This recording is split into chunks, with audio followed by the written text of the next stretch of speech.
Empson.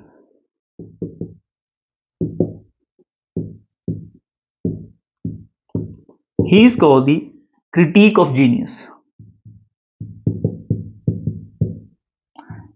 Critique of Genius by Frank Kermode.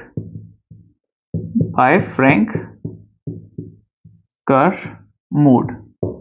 He called him the critique of genius. Who? William Empson. Now, he has written a very famous work called the 7 Types of Ambiguity. 7 Types of Ambiguity. तो there are 7 तरह की चीजें होती हैं जो आपको एक exact meaning को कॉम्प्रिहेंड नहीं करने देती. एम्बिग्यूटी एक कंफ्यूजन होता है, like you don't not know that how to comprehend something. ठीक है, आप एम्बिगुअस हो, आप इस state of a bewilderment that you do not know that what exactly this thing is. Ambiguous है वो चीज. ठीक है, क्लियरिटी नहीं है उस चीज में. तो 7 तरह के केसेस में ऐसा होता है. सबसे पहली चीज होती है मेटाफर के केस में. क्योंकि मेटाफर में क्या होता है, आप दो चीजों के बीच कंपैरिजन करते हो और ऐसी चीजें जिनका आपस में कोई लेना देना नहीं है, like they have the completely different properties. For example Lata Mangeshkar, she is Nightingale of India. ठीक है, नाइटिंगेल उनको कहा गया है, इंडिया के नाइटिंगेल है. ठीक है, अब वो नाइटिंगेल जैसे दिखते तो नहीं है. ठीक है, क्योंकि डिनोटेटिवली सरफेस पे समझ नहीं आएगा, कोनोटेटिवली आप समझेंगे कि क्या मतलब है इसका. The sound, her singing, the voice is sweet as the song of nightingale. ठीक है, तो ये इसका मतलब है. पर ये आपस में ये दोनों दे आर नॉट मैचेबल. वो सिमिलर नहीं है चीजें. कोई एक अनजान रीडर है, अ कॉमन रीडर है, तो उसे तो ये चीज समझ नहीं आएगी that Ram is a lion. ठीक है, वो लायन है, वो ब्रेव है. ठीक है, उसका मतलब ये है. बट राम एक लायन है, for a person it is a ambiguous thing to understand. तो मेटाफर के बेस पे सबसे पहली एम्बिग्युइटी हमारे पास है. दूसरी चीज है डबल मीनिंग. ठीक है, बहुत सी चीजों के डबल मीनिंग्स होते हैं, तो वो कंफ्यूजन क्रिएट करते हैं कि एग्जैक्ट मीनिंग इसका है क्या. तीसरी चीज है, आपने कोई चीज कही है, you have given the 2 ideas but both of them have the same context. Same context है, 2 चीजें हैं पर सेम कॉन्टेक्स्ट है. And you can even say it in a 1 word as well. मुद्दा एक ही है पर उस मुद्दे से जुड़ी 2 अलग अलग चीजें हैं.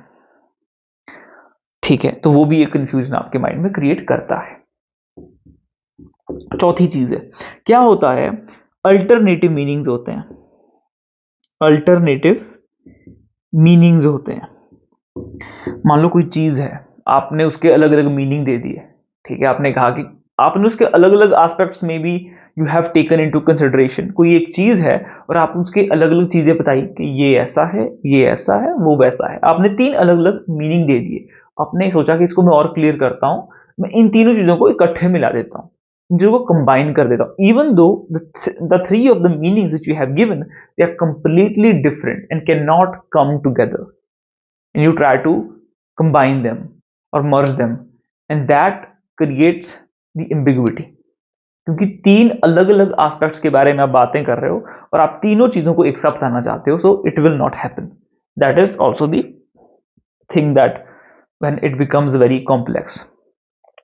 फिर 5वीं चीज क्या है कि एक राइटर ने स्टार्ट तो किया एक आइडिया के साथ, बट लिखते लिखते एज ही राइट,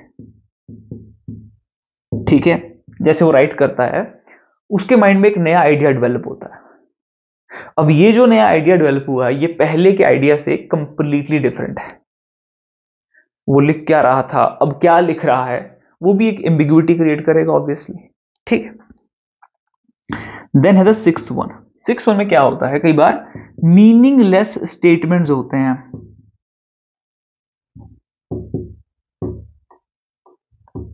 मीनिंगलेस स्टेटमेंट्स होते हैं।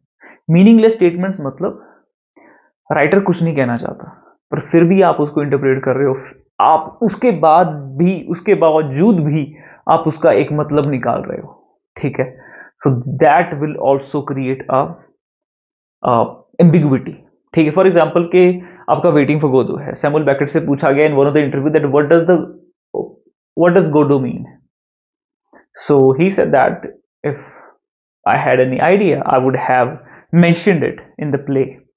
So now everyone has their own interpretation that Godot is the god or somebody who is going to help them out, or it is the opportunity they are looking for, something like that, right? Everyone has their own interpretation, even though there is nothing. Okay.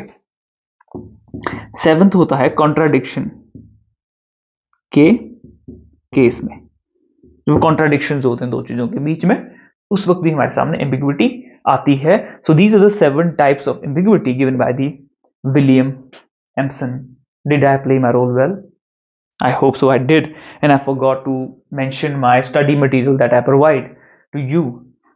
Is a study material, exam oriented, a top-notch study material that we provide for the UGC NET English literature aspirants to crack the exam in a very first go, with the good pro prep tips, strategies, and the complete guidance. To get access to it, you can simply contact us on the number that we have given below in the description box and as well as on the screen.